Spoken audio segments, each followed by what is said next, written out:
Hello and welcome back to The Broken Doll. All Things Fairy Liz asked me a question about why do some of her dolls say Rose O'Neill on the back, but also Jesco. We're talking about the ones from the 70s, 80s. Actually, those big, the big 28-inch Kewpies, plastic vinyl Kewpies, they were actually made in the 1950s, I was reading here in the book. But they also were remade in the 60s, 70s, and the 80s.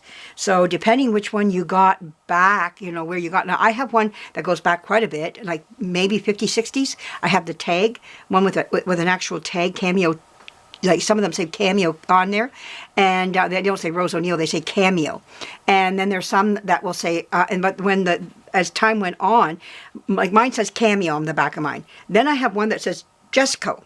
Why is it not saying Cameo anymore? Or why is the head saying Cameo and the body saying Jesco? We have a little bit of insight here. I'm going to read something to you. This is Joseph Callis. Who was Joseph Callis? Rose O'Neill is the inventor of the Kewpie doll. But Joseph Callis was the artist also with her that worked to push it through. They turned it over to George Borgfeld during 1912, 1913 type of thing to get it going. And he was the manufacturer of these dolls. They made the composition ones. They couldn't get any more bisque ones from Germany because the World War I broke out, then World War II, and we know what happened with supplies. So they made them. George Borgfeld made them in the U.S. They also distribute them to Canada, to New Zealand, Australia, Britain. They were Japan. They were loved all around the world, the Kewpie doll. But there's something here I want to read to you. It says, doll design gave Joseph Callis a career that he had not considered when he first entered the Pratt Institute on a scholarship. This is where Rose O'Neill met him. Okay, she put up a bulletin. Who would like to help me with this? Joseph Callis was the one that answered that bulletin. He was in there as an art student. And Rose O'Neill went to the Pratt Institute to find some help, to get her doll to move. The bisque doll and the figurines of the Kewpie were probably produced in Germany during 1912, 13, and 14, and likely again in the 1920s after World War I. In 1916, Callis himself founded the Rex Doll Company to produce composition Kewpie dolls, as supplies from Germany were halted by the war.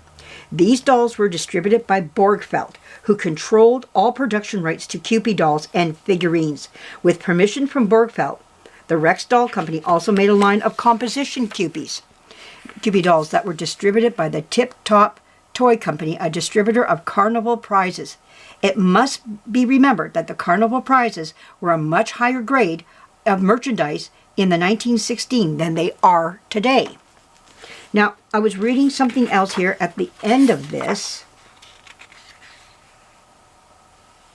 Okay, so we're going to jump through all this here. Okay, there's a lot of copyright stuff that went on about Scoodles and all the other dolls that were being made at the time. But it says here, again in 1980 now, Callis tried to interest Knickerbocker in the Kewpie doll, but the company was afraid to deal with him after it was known that he had problems with Strombecker and Milton Bradley, which were assumed to be more the fault of the aging and irascible Callis than of the doll companies. In 1980, it was becoming more and more difficult to protect the Kewpie copyright from infringement, as unscrupulous individuals were printing Kewpie postcards and other Kewpie likenesses, and making dolls that look like Kewpie and selling these things on an individual basis to collectors. All of this could cause potential harm to those who wanted to manufacture genuine Kewpie dolls and who wanted to protect their rights and licenses.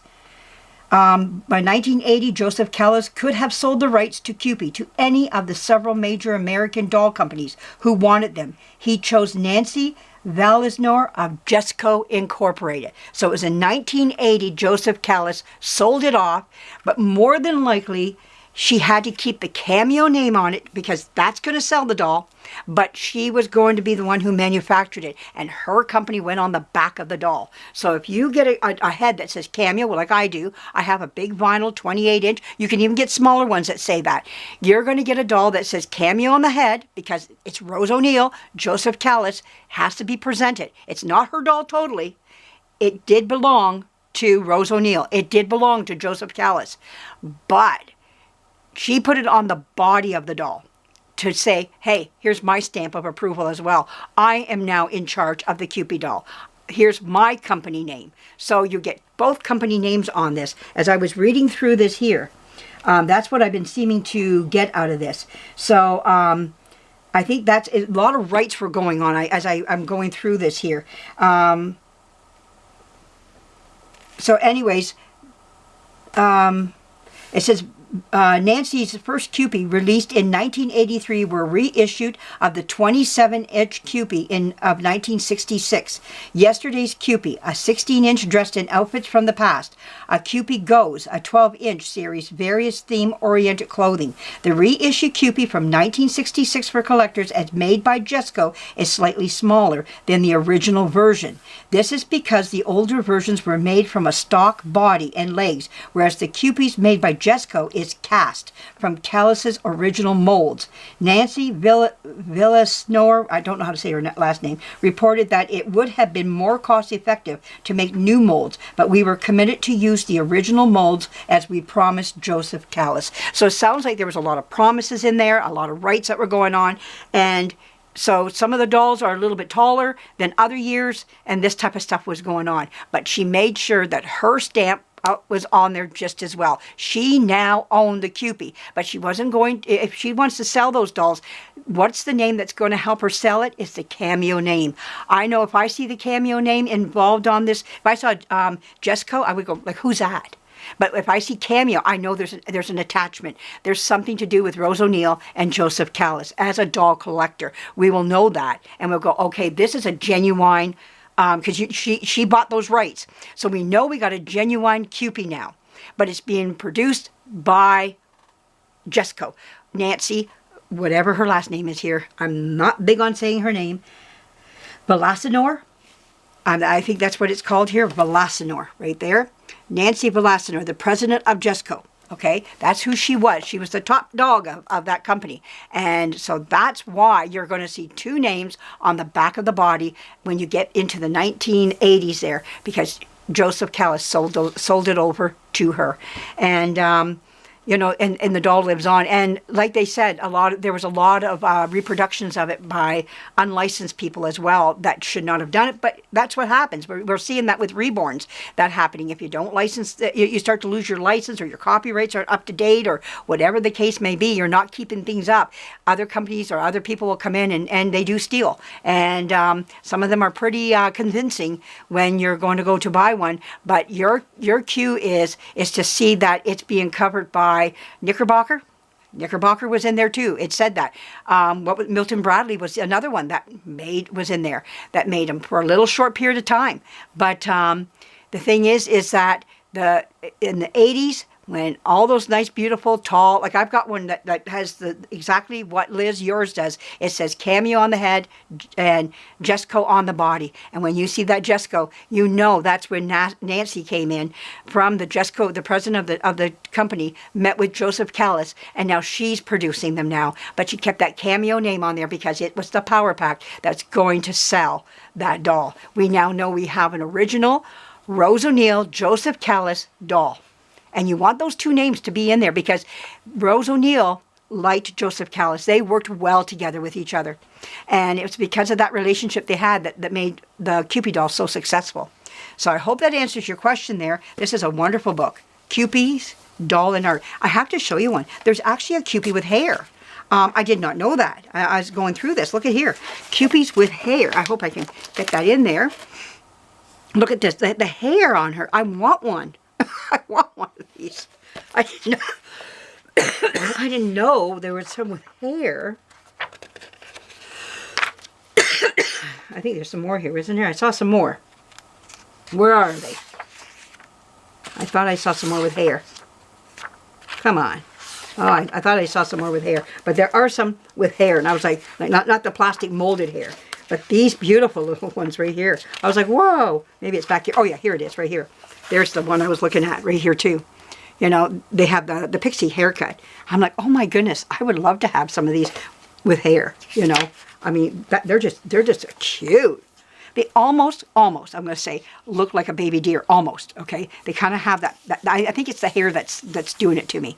You know, not so much the face, you know, or the body or anything. It's that haircut, you know, type of thing. But anyways, yeah, beautiful, beautiful. Look at this one.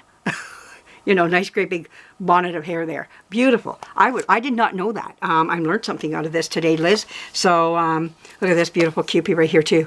Oh, you know, just gorgeous. All cloth. You know, so they came in different styles and everything. It looks more like a Scoodle's face to me. But let me see what it says here, who this is. No,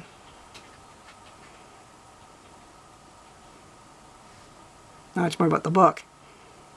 It's got to be inside the book there somewhere. But anyways, I hope that answers your question. That's why you have a doll that says Cameo on the head, Jesco on the body. Because that's when Nancy in 1980 took over, and you're seeing her company stamp on it. And she also left the Cameo Kewpie stamp, Cameo stamp as well, to reflect Rose O'Neill and Joseph Kellis. Well, there you go. Wonderful stuff. All right, I'll be coming back with fixing up this doll head here. We're going to build up the back here, and we're also going to get this glued down. All right, thank you for joining me, and we'll first fix the back of the neck first, and then we'll do the gluing down of this as well. All right, wonderful stuff coming up. Thank you for joining me. I hope that answered your question, Liz. Something I learned today, too. That was a very good question, because I did not know all that, and I'm glad I have these books, because you don't get all this, like a lot of this information is not always on the internet like this. You can go right inside of a book, dig it out, and find it. Sometimes you can find a history on the Kewpie dolls. Sometimes it's right there in your face. I wasn't finding it today. I just thought, you know what? I know I got a Kewpie book inside. I bought from that bookstore down in my city here. So, you know, the thing is you know, why not? You know, go see what it has to say. Beautiful pictures in here of Kewpies all over the place, you know. A lot of history. Just beautiful, beautiful pictures, you know, of these wonderful dolls. You know, I never knew there were so many. I knew there was a lot, believe it or not, but I didn't know there were so many that could fill a book. But apparently so. But anyways, thank you for joining me. Give me a thumbs up if you like what you just seen today. I think it's wonderful, this information. And now, if you wonder anything, there you go. It answers your question.